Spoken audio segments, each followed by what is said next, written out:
Bismillahirrohmanirrohim. Assalamualaikum warahmatullahi wabarakatuh. Halo semuanya, perkenalkan nama saya Novita Sari. Di sini saya akan menjelaskan materi lanjutan dari video sebelumnya yang berjudul Usaha dan Pesawat Sederhana dalam Kehidupan Sehari-hari, Mata Pelajaran Ilmu Pengetahuan Alam kelas 8. Nah, materi selanjutnya itu membahas tentang pesawat sederhana.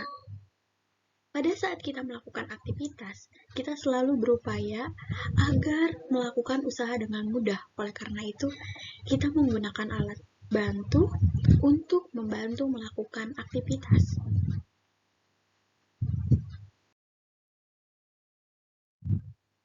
Nah, ayo kita diskusikan. Lakukan pengamatan terhadap berbagai macam aktivitas yang sering dilakukan oleh orang-orang di sekitarmu. Menurut pendapatmu, aktivitas-aktivitas tersebut lebih mudah dilakukan dengan menggunakan alat bantu atau dengan tangan saja. Nah, tabel 2.2 ini merupakan kegiatan sehari-hari dan pesawat sederhana yang digunakan sebagai alat bantu. Yang pertama itu memotong kertas. Jenis kegiatannya itu seperti memotong kertas, alat yang digunakan itu alat memotong kertas, ataupun bisa dengan gunting gitu, ataupun menggunting rumput pakai gunting, memotong daging bisa pakai pisau, bisa pakai golok. Kenapa bisa pakai pisau dan golok? Itu tergantung dari jumlah potongan dagingnya. Kalau potongan dagingnya itu besar, berarti dengan menggunakan golok. Tapi jika dengan menggunakan kualitas atau kuantitasnya sedikit, jumlahnya sedikit, itu dengan pisau pun sudah bisa. Nah, kemudian ada mencatut paku, alat pembantunya itu catut, menggerek bendera dengan menggunakan tali, dan lain sebagainya.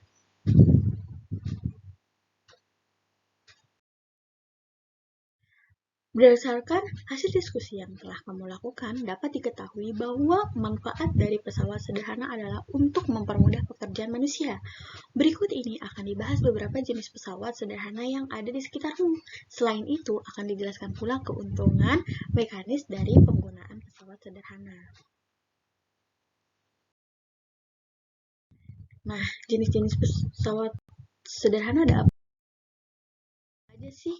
Nah, yang pertama itu ada katrol. Tahukah kamu bagaimana seseorang dapat mengambil air dari sumur yang dalam dengan menggunakan timba? Ini karena orang tersebut memanfaatkan katrol tetap yang berfungsi untuk mengubah arah gaya. Jika tali terhubung pada katrol ditarik ke bawah, maka secara otomatis timba yang berisi air akan tergerek ke atas. Keuntungan mekanis katrol tetap sama dengan satu, karena pada katrol tetap tunggal, gaya kuasa yang digunakan untuk menarik beban sama dengan gaya beban. Jadi berikut adalah gambar-gambar yang membedakan mana yang katrol tetap tunggal, katrol tunggal bebas, satu katrol tetap, dan satu katrol bebas. Nah, berikut adalah gambarnya gitu.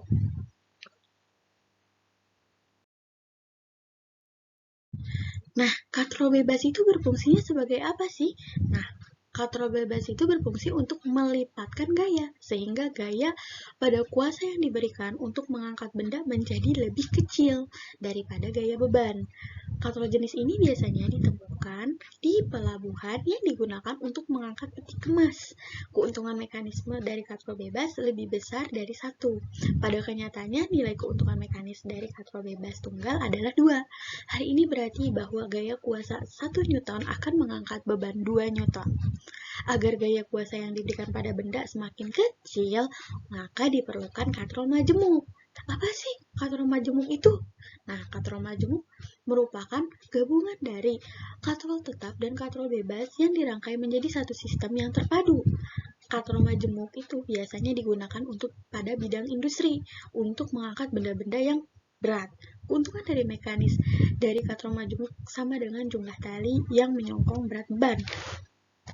Nah, jadi kita harus bisa membedakan mana katrol bebas dan mana katrol majemuk biasa gitu. Kalau katrol bebas itu ingat aja, untuk mengangkat benda yang ukurannya lebih kecil daripada gaya beban gitu. Nah, kalau yang majemuk biasa itu untuk mengangkat benda-benda yang berat, biasanya ada di bidang industri.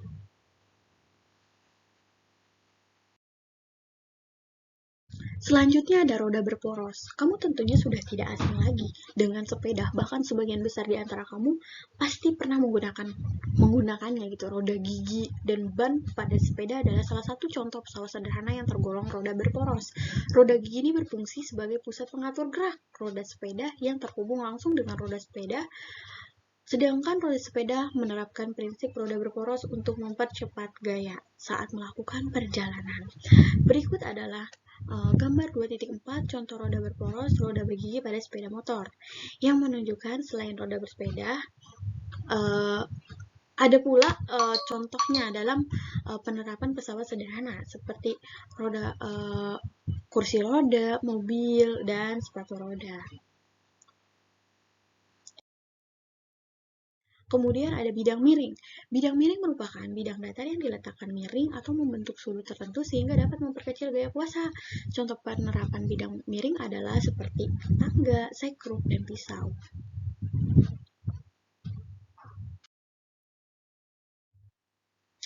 Nah, karena segitiga yang besar sebangun dengan segitiga yang kecil, maka rumusnya sebagai berikut. Dengan KM itu menunjukkan keuntukan mekanis.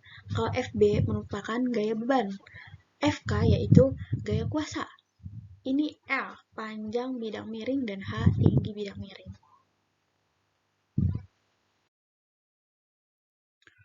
Adapun yang selanjutnya yaitu pengungkit. Pengungkit merupakan salah satu jenis pesawat sederhana yang paling digunakan dalam kehidupan sehari-hari. Contohnya itu seperti gunting, linggis, jungkat, jungkit, pembuka buku, pemecah biji kenari, sekop, koper, pinset, dan lain sebagainya.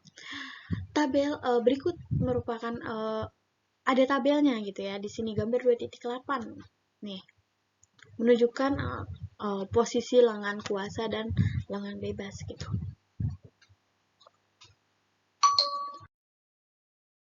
Pemungkit dapat memudahkan usaha dengan cara menggandakan gaya kuasa dan mengubah arah gaya agar kita dapat mengetahui besar gaya yang dilipat gandakan oleh pengungkit. Maka kita harus menghitung keuntungan mekanisnya. Cara menghitung keuntungannya yaitu dengan membagi panjang lengan kuasa dengan panjang lengan beban. Panjang lengan kuasa apa sih gitu kan? Yaitu jarak dari tumpuan sampai titik bekerjanya gaya kuasa. Panjang lengan beban adalah jarak dari tumpuan sampai dengan titik bekerjanya gaya beban. Agar kamu mudah memahaminya, perhatikan gambar 2.8. Nah, berikut adalah rumusnya. Nih.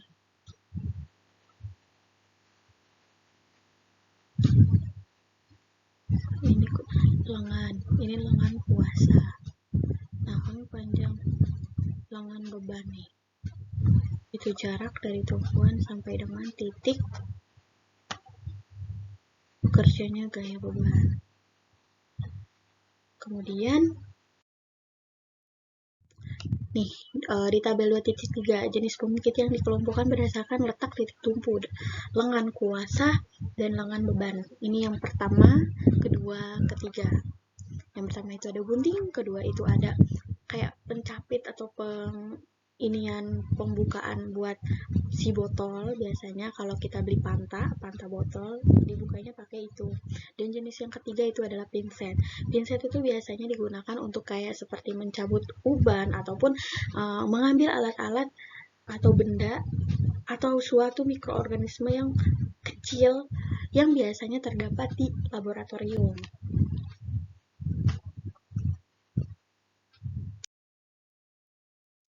Nah, kemudian prinsip kerja pesawat sederhana pada sistem gerak manusia, selain pada peralatan yang bisa kamu gunakan pada kehidupan sehari-hari, prinsip pesawat sederhana juga ada yang berlaku pada struktur otot dan rangka manusia.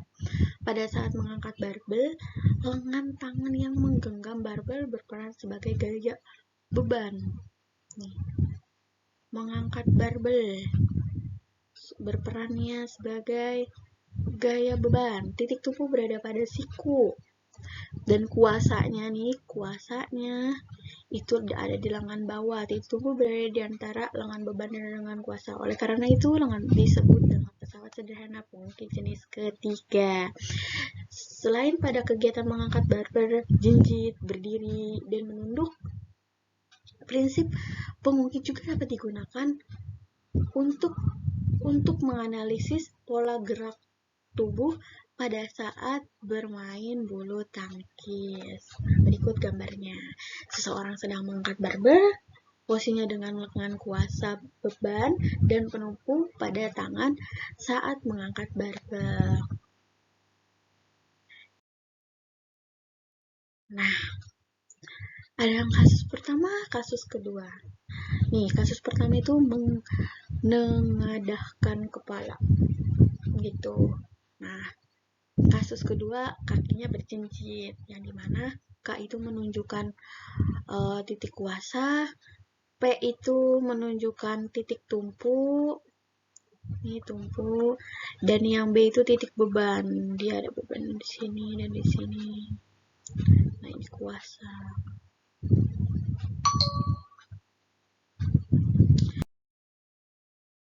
Kemudian pengungkit tuh ada 3 jenis nih. Yang pertama itu dia titik tumpu berada di antara kuasa beban. Hal ini terjadi ketika pemain bulu tangkis menggunakan otot leher untuk menengadahkan kepalanya. Dan pengungkit jenis ketiga, loncat nih, ketuker nih. Pengungkit kedua dan ketiga gitu. Kedua dulu nih, beban berada di antara titik tumpu dan kuasa. Kondisi ini terjadi ketika otot mengangkat gitu bulu tangkis, maka tubuhnya akan itu pada jari kakinya gitu kan, akan jinjit. Nah, pengungkit jenis ketiga itu kuasa terletak di antara titik tumpu dan beban. Kondisi ini terjadi ketika pemain bulu tangkis menegakkan otot lengan dan bahu. Jadi yang membedakan itu ini kepala, menegakkan otot lengan dan bahu, dan ini tubuh nih. Nggak kelihatan ya, aku tutup. Dan berikut merupakan prinsip kerja pesawat sederhana pada saat bermain bulu tangkis ataupun olahraga.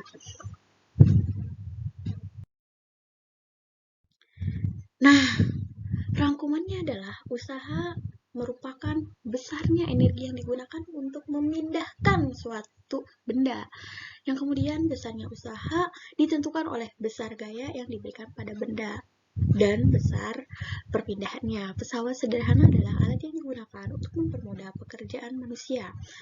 Dan selanjutnya, adapun keuntungan mekanis adalah bilangan yang menunjukkan berapa kali pesawat menggunakan gaya. Jenis-jenis pesawat sederhana ada 4, yaitu ada katrol, roda berporos, bidang miring, dan pengungkit. Dan tadi pun sudah dijelaskan contoh-contoh dari masing-masing jenis pesawat sederhana. Nah, katrol terdiri atas katrol tetap dan katrol bebas. Tadi udah dijelasin juga, katrol tetap itu untuk mengubah arah gaya. Pada katrol tetap tunggal, gaya kuasa digunakan untuk menarik beban, sama dengan gaya. Keuntungan mekanisnya itu, katrol bebas berfungsi untuk melipatkan gaya.